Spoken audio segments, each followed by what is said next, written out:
customer cycle. I'm sorry, Carl, can you repeat that last part? Oh, I'm sorry. Recording in progress. No, that came in. Yeah, I came into to it late here. I'd say. Now I'm interested in hearing a little bit more about your experience in retail and how you were able to integrate CX into the customer's buying cycle.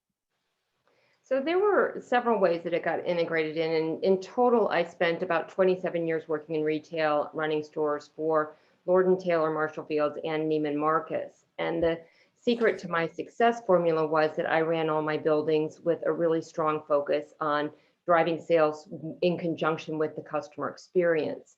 So the big thing that I would say I did and I've certainly pulled this into my consulting practice today, is really tying those two things together.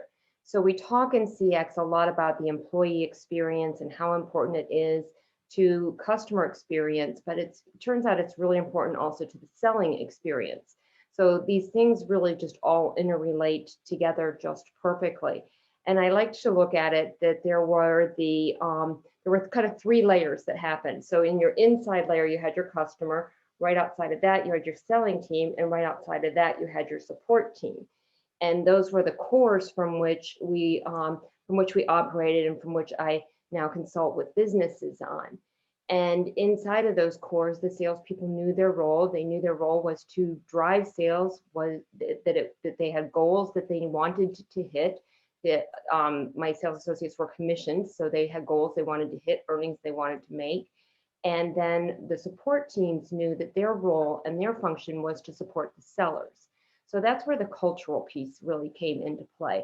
And I don't think that's something that we talk as much in CX about, is how that cultural piece comes into play with the support group really getting out there and helping the sellers to sell more. Because a lot of times we have these individuals that have different parameters through which their performance is measured, but the key thing that I found to my success working in retail was just that the support group knew their function was to support the sellers. Occasionally they'd work directly with the customer, but for the most part, they were there helping that seller make the sale. So whether it was making sure that the supplies were all there, making sure that they had everything that they needed, making sure that the pieces were all working right, making sure the merchandise was coming in and flowing, whatever it was, that was their function. And actually, we pulled our loss prevention team actually in on this as well. And one of the things they did is they knew who the top customers for the store were. So if they'd see that top customer or that top prospect walk in the store, they would alert myself or one of the other senior managers in the store so that we knew that person was in the building. We knew where they were, we knew where they went, we knew who they interacted with, we knew what they bought. We knew all of it live as it was happening, which was really, really helpful. So bringing that in just made a world of difference, and then making sure that the support team knew their function and they knew that their customer were the sellers. So we provided recognition for them based on how well they were out there, really just supporting our sellers. So that was a really important thing inside of that. And they just, the other thing that we tapped into was just literally everyone's sense of pride in providing the best experience to the customer. So everybody who worked in the store was on top of that. And the neat thing that happened in conjunction with that was when there was someone who worked in the store who wasn't quite as bought in, we used to call it drinking the Kool-Aid. It wasn't so much the management team that moved that person along in terms of getting them to drink the Kool-Aid or to literally just move along to something else, because everybody was so proud to work there and everybody was so proud to provide that superior service. And they were all so proud to make sure the customer had an outstanding experience. And then they were really proud with the financial results the store was able to achieve. So like I said, I pulled those pieces into my consulting business now and working with organizations in B2B, B2C, D2C, B2B2C, like whatever it is. But it's funny how a lot of these basic tenets, when you're looking at driving sales, how they just interrelate through. Yeah, it's interesting. I can't say that I'm a regular shopper at a Neiman Marcus, but if I were to walk in, there's one near me, but if I were to walk into that store today, what would I find? What would I experience if I walked in there today? Today, I'm not as familiar because it's been about 7 years since I've been gone, and there's been some pretty significant changes in that amount of time. But I will tell you the thing that I was really strong with in coaching my teams on was making sure they had those behavioral pieces in play. So, God, probably going back 20 years ago, I stopped hiring people for their tactical skills and started hiring them for their behavioral skills, Mm, knowing that we could teach them their behavioral skills. right. So people were hired, they were taken through the interview process, they went through the training process, and everything that was stressed through there was the behavior. We could teach them those tactical pieces. We could teach them how to use a register. We could teach them where the bathroom was. We could teach them all those other little pieces, where bags were, how to package something, how to gift wrap, whatever it was. We could teach them all of those things as time went by. We couldn't teach someone to be nice, or we couldn't teach somebody to smile. So they had to come with those soft skills inside of them. And then we focused the training on that. And then we also focused a lot of development on that as well. Yeah, it's the old adage, hire for attitude and train for skill. Got Yeah. it. So how does that compare? I know you worked with other retailers too in the same similar capacities. So how did that compare with some of the others? The big difference in working in a store, a luxury retailer, versus working in a typical department store, there's a couple things that are really big differences. First of all, you are better equipped to provide the customer that superior experience. So we were working in an experiential retailing. I can go back to the early 2000s. I mean, it's probably a concept at Neiman's that's at least 20 years old, if not older. And so we were creating those unique experiences at that point in time. And we used to joke it's constantly a three-ring circus inside the store because we kept having these different experiences for customers and making sure that they were having something that really drew them in. The big thing that I found that's a commonality in selling is that selling is an emotion. And that when we were working with the customer, just the same as any other kind of selling environment, is that it was about finding that pain point. And it wasn't so much about finding the solution for that pain point, as it was about finding the things that were going to make the customer feel good about what they were doing. And so that's where really the benefits piece of selling came into play. And so we trained a lot with the whole benefits piece of selling and making sure that the sellers understood that they were selling benefits.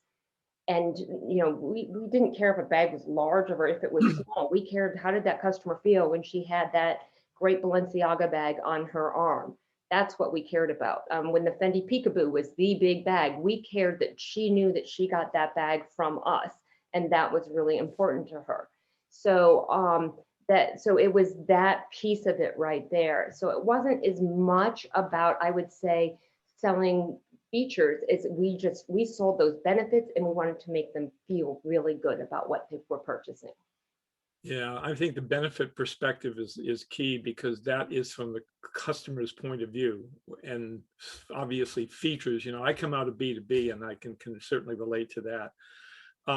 So how did you, so here's another question, and we've talked about this before, and share a little bit more about how you segmented customers using customer experience and how you were able to grow sales with that process.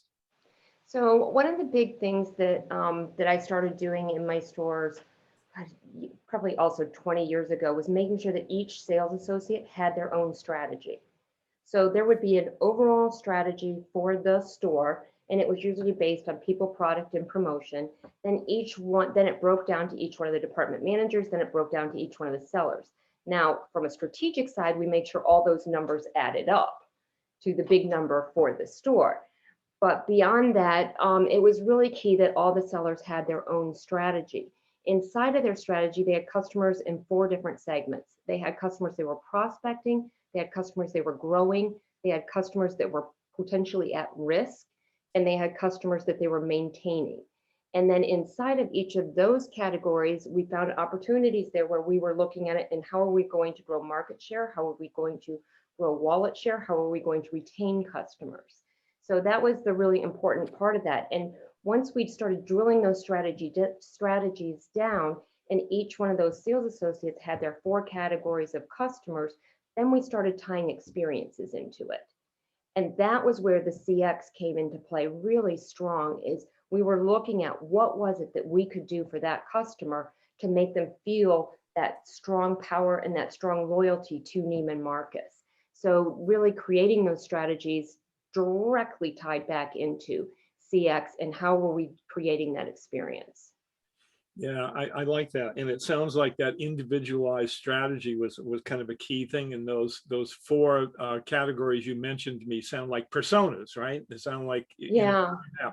So one of my questions is, because I understand that that's one of the things that you were key in doing at Neiman Marcus, was mapping the customer journey, probably before it was even called journey mapping. So I'm interested in digging a little more into that, regarding the customer buying process, because my premise here is that the focus on the customer's real needs and their experiences within organizations tend to start only after the sale is made. And then, only the downstream touch points really seem to matter. So how did that play out during your time with Neiman? And how do you feel that when you were employed there, that, that the CX of the sales process was really adequately addressed? That's the perfect follow-up question, Carl, to what you just asked me about, because this is about that prospect customer and what were we doing with that prospect customer. And it's funny because I made up my own version of the customer journey map. And quite frankly, I still use it today, because when I work with companies and organizations and they don't understand the 5-step or the 7-step process or something like that, it's very simple. It's how you're taking the customer through a pre-purchase, a purchase, and a post-purchase journey. And so the great thing about it, like I said, is in my consulting business today, it's easy for people to understand that. And it worked really well for us. So when we were looking at those prospecting phases, we were really looking at how are we going to make this personal. And just as an FYI, there's a great book out there called Minding the Store by Stanley Marcus. And he's all about the customer experience inside that book. And he once famously said, there's never a good sale for Neiman Marcus unless it's a good buy for the customer. And so we all lived by that mantra. But getting back to your question, we broke it down into basically, I would say, 6 steps that were there. And the first one was to learn about that customer. Who was that customer? What could we learn about them personally? What could we learn about them philanthropically? What could we learn about them professionally? And how are we going to tie all of those things together? And typically our customers that we put into a prospecting phase, they were probably a customer that we thought we could get into between $100,000 and $500,000 in selling. So they were typically bigger customers that we were looking at in that. So that's why we were digging a little bit deeper. And sometimes then the second step would be just to start out with some small selling to them. How are we going to get them involved into an entry point in the store? For example, how are we going to get them to come and buy lipstick or mascara from us, or something like that? So we'd start out with that. Really key, the third step was making sure we were doing follow-up and we were doing what we called care calls. So we would just basically reach out to the customer. Sometimes they'd made that small purchase, sometimes they had not, but making these care calls was something that was really important, because that was just reaching out to them to just literally say, hello, I'm thinking about you. There was 0 selling made during that call, no selling whatsoever. And it's funny because the clients that I work with today, we use that tactic through the pandemic and it worked beautifully. But just reaching out and making those care calls made all the difference in the world, because then the customer knew that we were interested in them as a person and not just as a sale. So then we would just continue to develop and grow that communication with them. That was the next step. And then we're getting ready at that point in time. Now we're getting ready to really sell them. What is it that we have got that, because we've done all these other steps leading up to it, we've learned about them, we've done a little small selling, we've shown them that we cared, we've continued to communicate with them. Now we're ready to really sell to them. And so we would go through and surpass that step. And that's where we can really move into that purchase phase. And then the last step was to really make sure that we were thanking them, and not just, a lot of retailers, especially back in the day, would send that little thank you note card or something like that. And it was really getting in there and getting specific about that thank you. what was it about that purchase that you were thanking the customer for? And sometimes we got creative with the thank you. Sometimes the thank you was dinner at Capitol Grill. Sometimes the thank you was sending them flowers. Sometimes the thank you was making sure they had a bottle of wine in their hotel room when they went on vacation. So sometimes we would get really creative about that piece, but it was a really important step. So that's how we take that prospect through that customer journey, was with those steps, and just make sure that it followed through the whole way to the end with it. I love it. I want that kind of a thank you. I want, go to Capitol Grill and I want to be wined and dined. Yes. So, let me kind of reflect a little bit on that, because I think there's a lot to learn. The B2B, I should say, has a lot to learn from B2C when it comes to that part of the customer journey, that buying process here. And I've spent most of my career in B2B, but I've really never detected that the customers were so much of a focus, or there was any concerted effort to make sure that their experiences during that buying cycle was by intent, rather than by default, which is, I guess, to say that it didn't appear to be too much of a concern. So to me, the sales process always has seemed a little bit predatory at times, and so successfully closing a sale was really the main objective, and some of this was to the detriment of the selling process, especially since I worked in high-tech organizations where it was customized products that were built to client specifications, and sometimes those solutions failed to deliver as promised. I'm curious to know whether you or anyone on this call here, for that matter, perhaps knows of an organization that has transcended that somewhat negative view of the prospecting and sales phase of the customer journey. Yeah, I think there's a lot of pieces to look at inside of that, Carl, because to me, in a large way, it rolls back into culture.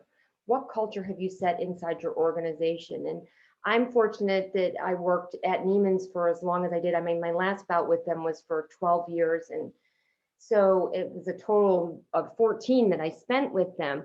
But during that time, and I understand it's a little different today, but during that time, the sales process was really about how are you curating that customer and how are you growing with them. It wasn't to pounce and get that big sale. It was, how are we going to continue to grow these customers and grow the clientele inside the organization? Because like I said, we had the customers segmented into the 4 categories. And we really did go back and look at market share. We looked at wallet share. We looked at what was our average unit sale. We looked at what was our items per transaction. How do we grow those things, and how do we make those numbers higher? And that's where the customer experience part really came into play, was tying that together. And it's funny because now in consulting, I hear from companies and they say to me that they just don't see the same results. And part of it, Carl, is because they have that culture that you mentioned. They're just always trying to land that big fish. Yeah. And so I hear sometimes, that I literally just heard this recently from someone, that their sales proposals grow old, grow mold, or grow cold. And, it just made me think about, what are they doing in their process? And have they looked inside their organization to see what they're doing to create that culture? And I don't mean just looking at compensation and looking at performance reviews and inside the silos, because we've all heard of the organizations that have these silos, and one silo's made their goal, but the overall company has not. And, so sometimes those things get a little convoluted with compensation and performance reviews, but you really need to get your teams tied into the overall success of the company. And a big part of that happens in terms of the communication that comes into play with that. What are the developmental conversations that are happening? Are they focused on the team? Are they focused on how people are doing that? What does the recognition look like? Is that tied into the sales goals? Is that tied into the customer experience goals? Really looking at those pieces of it, and then looking at what kind of internal communication is going on. Is that internal communication, is that really supporting what the company is trying to do from a cultural standpoint? So I think those things are all pretty important when it comes to looking at those pieces there. And the most important thing that I could say is that the organization really needs to layer over that buying cycle with the customer journey map. And when you start to layer those things over, then you see why sales proposals, why they grow mold, go cold, or or get old. Like they just, when you layer those two things on top of each other, the points become pretty obvious. So that makes another big difference right there as well. Yeah, I appreciate that. That's a really good perspective. Hey, there's a question here, a really good one from Stephanie. So Stephanie, would you like to come on and ask your question directly to Patty?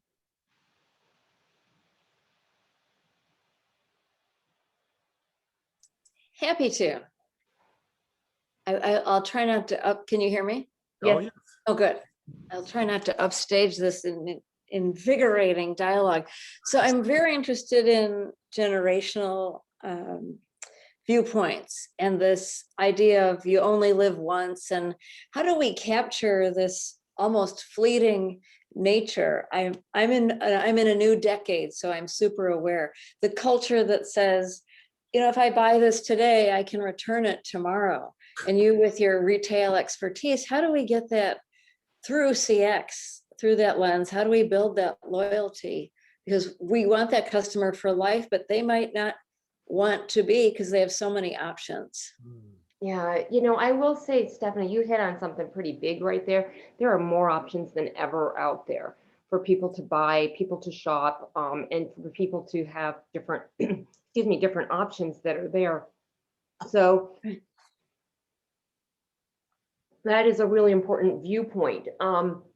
But when you look inside return rates, so I know that when I was working in retail, my highest return rate was 24%, and that was in the dress world and that was in the jewelry world. And my overall store return rate generally fell below 20%. Inside of that number, you would then look at what items are you marking out of stock because somebody has rented it. And that number was also just insignificant. It just became a very small number when you looked at it in terms of percent to sales, and especially when you looked at it in terms of what are you doing to maintain, to keep the customer. Because you bring up a really good point, Stephanie. There are sales out there that are not profitable, and there are sales out there that are profitable. So, you know, sometimes, especially when you're in more of a B2B world, you have to take a little bit of the unprofitable to hit the profitable piece of it. But when you're in that B2C world, occasionally you do it, but gosh, a lot less frequently. So the key there is, what are you looking at in terms of how is your customer experience driving profitable sales? And that comes out of your gross margin that you have inside of your P&L statement. But the customer experience that you provide and making that person feel like they're part of the community and part of your world. And now with digital, I mean, there's so many ways for people to do it. And digital is not my area of expertise. But I can just imagine that once you start bringing that level of digital and personalization and all of those pieces in, that's really how you can make someone feel as though they're part of that community. It's a big struggle for e-commerce business in terms of what their return rates are, because when it comes to clothing, I mean, return rates will run as high as 50%. So, and that's a high cost from a processing standpoint as well. And there's a lot of other pieces that come into play that can drive your overall profits down with that. But you just really have to make that customer feel like they belong, they fit, they're part of your community, and they're important to you. And I don't think anything that I'm saying is all that earth shattering, but I do think that that's where, you know, we talk about the AI and the HI. I was just talking with Amy about this yesterday, but really tying those two things in together, the human interaction and then the technology pieces. So very clarifying. Thank you. Yeah, thank you, Stephanie. Mike Bowers, you had not a question, but more of a comment. I wonder maybe if you want to come on and just kind of make your comment. I think it's a good one. Thanks, Karl, and great conversation to you both. I've spent my entire career in B2B and with flooring manufacturers in the building space, and I can tell you there's a real opportunity here to expand CX, and as you both were saying, to really bring learning to the B2B space from the B2C space. As an anecdotal comment, I would say that I had some experience with the decorative furnishings Association, which includes companies like Kohler, Standard, bath and kitchen appliances and so on. And there are only 2 companies that the association is aware of that have active CX programs: Kohler and Hansgrohe. I hope I'm pronouncing Hansgrohe correctly. But to me, that just sheds a light on a very significant opportunity that we all have as CX professionals. So I'll pass it back. Thanks. Thank you for that comment. Michael has a question here. Just we're coming up at the end, so this will probably be the last one. Michael, do you want to ask your question?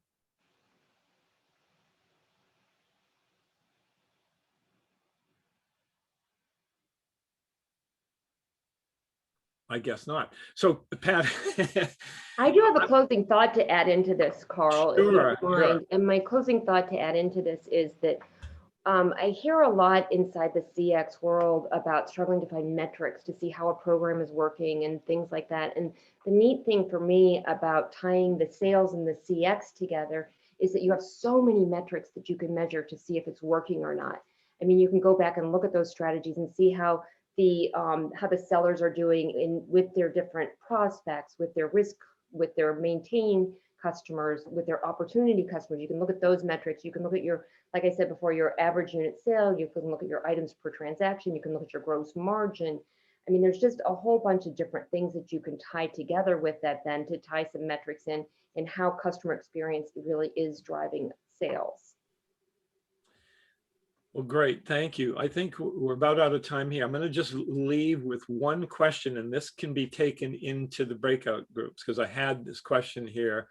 What do you think it will take for organizations, and especially B2B organizations, to integrate that customer buying process into their journey, customer journeys, such that we'll see more examples of that going forward? So it's just food for thought. Carry that into the breakouts as a question, if you will, or you can talk about anything. Anyway, thank you very much. Audrey, I think you're ready to take us out. Carl and Patty, thank you again so much. For those of you guys that are watching this on the recorded version, please join us. We're here every week live on Connects Live by CX Forums every Wednesday. Thanks again, guys.